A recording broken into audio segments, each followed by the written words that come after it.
Conduct codes. Is there something in California called manifest determination? Yes? Is that okay? This is the big difference when we go from K-12 to colleges. Conduct codes are conduct codes are conduct codes. Every college and university in the country has a student code of conduct, most of which say something to the effect of, you may not disrupt the educational environment. And then they go on for 30, 40 pages about different things and specific things, most of which are to do with residence halls, but also that have to do with academic classrooms. The hardest thing for students on the spectrum is that often in K-12, we have students who have not had to worry too much about conduct codes, because if there was a problem, there's something in K-12. For all of you college folks that haven't heard of this, I only learned this about 2 months ago. There is something called manifest determination, that if you have some sort of breach of a conduct code, they come and say, if it was because of your disability, you are not held accountable. Well, there's another huge change once you get to college, because at college, no one cares if you use a wheelchair, if you have a hearing impairment, or if you have an autism spectrum disorder, you're responsible for your behavior. And nobody is going to say, oh, but since you have a disability, it's not an issue. And that's a real difficult thing for a lot of students on the spectrum. For some students, it's never an issue. But I'm sure all of you, especially those of you who have large numbers of students on the spectrum on your campuses, some students have a real issue about things like correcting the professor, speaking out in class, getting up and walking around, some behaviors that have not been maintained or controlled in college and university life can be a real problem.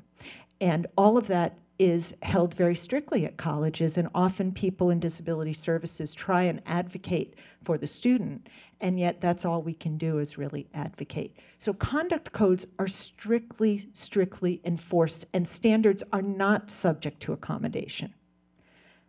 Academics are subject to accommodation, but not conduct codes. Very, very important. Students on the spectrum at their very base have a language disability. Any speech pathologists with us today? Often the speech pathology or speech therapy stops in elementary school. And the only thing you might see in middle school on is a social group or social skills group. And many students on the spectrum say to me, Jane, I'm done with lunch buddies. No more. So, do you have lunch buddies in California? You know, the kids like my son have somebody a few grades older than him take him to lunch so he doesn't sit in the cafeteria alone, you know, lunch buddies.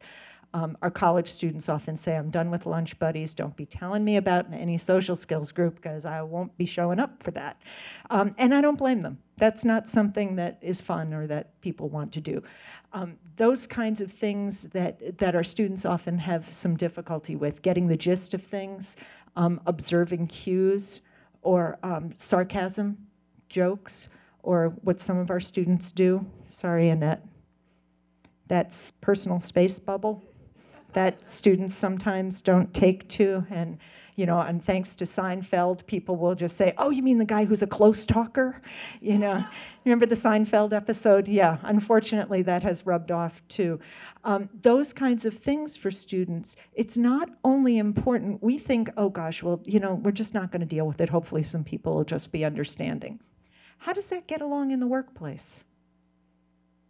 How do you feel when people don't, you know, when they invade your bubble, when people don't know when a conversation's over, when people don't know when to leave your office?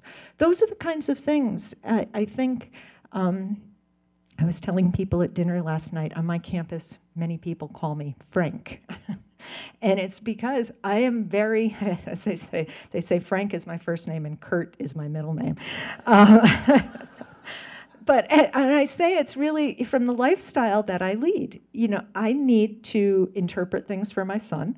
I need to be very specific. And If I add to a lot of flowery language, it's not going to help. I know that with the students I work with on the spectrum.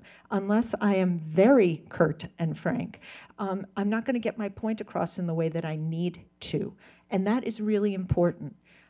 We're in this room because we're human service professionals. We're really nice.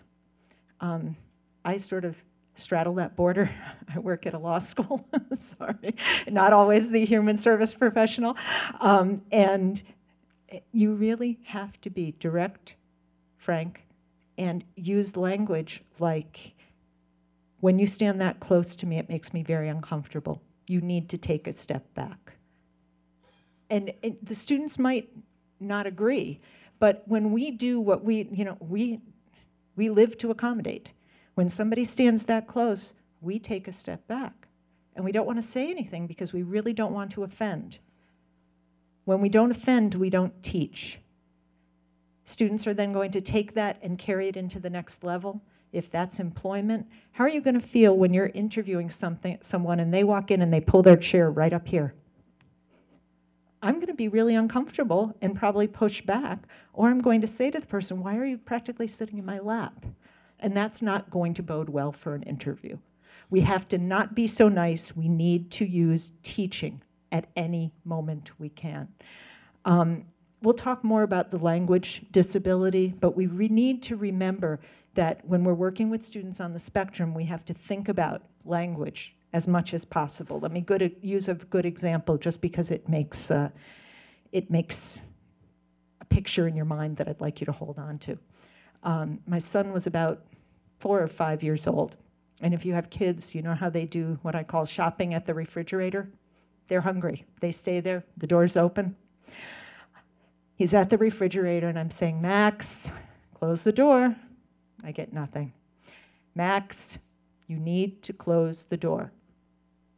He kind of looks at me out the side of the door, doesn't say anything. You get the mommy voice, you know, you all have a mommy or daddy voice, you know, Max, close the door. He looks at me, leaves the fridge open, walks away to the front door, opens it, closes it, and walks back to the refrigerator. My fault. I used the wrong words. I said close the door. Language-based disability. How many of us are doing that with our students? And we're not thinking about it. I've learned exactly the kinds of language I need to use. I still get tripped up sometimes, but we need to think about, because look at the language we use on our campuses. Somebody tell me, outside of higher ed, what's a provost?